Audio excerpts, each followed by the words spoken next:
নিজের হাতে বাংলাদেশের টাকার নতুন ডিজাইন করে তাক লাগিয়ে দিলেন ঢাকা বিশ্ববিদ্যালয়ের মেধাবী শিক্ষার্থী মোহাম্মদ সাদ আহমেদ। সম্প্রতি তিনি নিজ হাতে ৫০, ১০০, ২০০ এবং ১,০০০ টাকার নোটের নতুন ডিজাইন তৈরি করে সামাজিক মাধ্যমে প্রকাশ করেন। তার তৈরি এসব ডিজাইন রীতিমতো আলোচনার ঝড় তুলেছে। নতুন টাকার নোটগুলোতে রয়েছে আধুনিক ইউরোপীয় শৈলীর ছোঁয়া, সূক্ষ্ম নিখুঁত কারুকাজ এবং দৃষ্টিনন্দন রঙের ব্যবহার। প্রতিটি নোটে তিনি এমন কিছু নকশা ও উপাদান সংযোজন করেছেন যা আমাদের ঐতিহ্য, সংস্কৃতি ও আধুনিক বাংলাদেশের পরিচয়কে একসাথে ধারণ করে।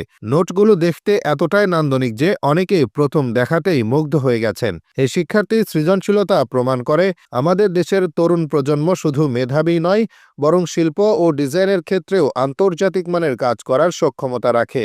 অনেকে ইতিমধ্যে দাবি তুলেছেন এমন ডিজাইন বাস্তব অর্থনীতিতেও বিবেচনায় আনা উচিত। আরও বিস্ময়ের বিষয় হলো এসব টাকার নোটে যে ইংরেজি ও বাংলা লেখা দেখা যায়, যেমন বাংলাদেশ ব্যাংক, ৫০ টাকা বা 50 টাকা, সেগুলো তিনি একেবারে নিজ হাতে কলম দিয়ে অঙ্কন করেছেন, একটিও কম্পিউটার, প্রিন্টার বা কোনো ধরনের ডিজিটাল যন্ত্রের সাহায্য ছাড়াই। অথচ তার লেখা এতটা নিখুঁত ও পরিপাটি যে প্রথম দেখায় কারো বোঝার উপায় নেই যে এগুলো হাতে আঁকা।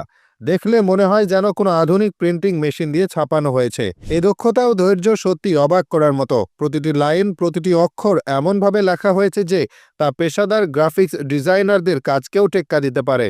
তার এই হাতের কাজ শুধু নান্দনিকতায় নয়, শিল্পকর্ম হিসেবে আলাদা সম্মান পাওয়ার যোগ্য। বিশেষভাবে নজর কাড়ে তার ডিজাইন করা ৫০ টাকার নোটটি। এই নোটে তিনি অঙ্কন করেছেন একটি গরুর গাড়ি ঠেলে নিয়ে যাওয়ার চিত্র, যা সরল গ্রামীণ জীবনের বাস্তব প্রতিচ্ছবি।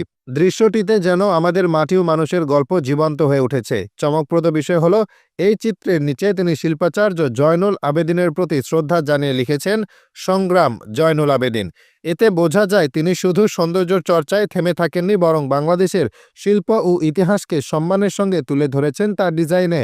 এই একটি নোটেই তিনি যে রুচি, ইতিহাস চেতনা ও শিল্প সেন্স প্রকাশ করেছেন তা সত্যিই প্রশংসনীয়। তিনি কেবল সাধারণ নকশা নয়, বরং দেশের ইতিহাস, সংস্কৃতি ও নেতৃত্বের প্রতি শ্রদ্ধা জানিয়ে প্রতিটি নোটে গুরুত্বপূর্ণ বার্তা তুলে ধরেছেন। বিশেষ করে তিনি তার ডিজাইনে স্থান দিয়েছেন মাওলানা ভাসানী, শেরেবাংলা এ.কে ফজলুল হক এবং শহীদ রাষ্ট্রপতি জিয়াউর রহমানের মতো বাংলার ইতিহাস গড়া গণমানুষের নেতা ও পথ প্রদর্শকদের। তারা ছিলেন এমন সব ব্যক্তিত্ব যাদের নেতৃত্ব, সাহসিকতা এবং জনসেবা আজও বাংলাদেশের রাজনৈতিক ও সামাজিক ইতিহাসে গর্বের অংশ হিসেবে বিবেচিত। তার ডিজাইন করা ১০০ টাকার নোটে রয়েছে শেরেবাংলার ছবি, যিনি বাংলার কৃষক, শ্রমজীবী ও সাধারণ মানুষের জন্য কাজ করে গেছেন জীবনভর। নোটে তার উপস্থিতি যেন আমাদের স্মরণ করিয়ে দেয় অর্থনীতি কেবল টাকায় নয়, মূল্যবোধ ও নেতৃত্বেও গঠিত হয়। মেজর জিয়াউর রহমানের ৪৪তম মৃত্যুবার্ষিকীকে শ্রদ্ধাভরে স্মরণ করে তিনি তৈরি করেছেন একটি বিশেষ ডিজাইনের ১,০০০ টাকার নোট। এতে রাষ্ট্রনায়ক জিয়াউর রহমানের প্রতিকৃতি ছাড়াও রয়েছে দেশপ্রেম ও আত্মত্যাগের গভীর বার্তা। এই নোট যেন একটি নিঃশব্দ শ্রদ্ধাঞ্জলি, যা ইতিহাস ও অর্থনীতির প্রতীকী সংমিশ্রণ। অন্যদিকে ২০০ টাকার নোটে তিনি অঙ্কন করেছেন মজলুম জননেতা মাওলানা আব্দুল হামিদ খান ভাসানীর ছবি, যিনি আজীবন নিপীড়িত মানুষের পক্ষে লড়াই করে গেছেন। তার বলিষ্ঠ নেতৃত্ব এবং জনগণের প্রতি অকৃত্রিম ভালোবাসা এই নোটের নকশায় প্রতিফলিত হয়েছে। বিশেষ চমক লুকিয়ে আছে এই নোটের উল্টো পিঠে।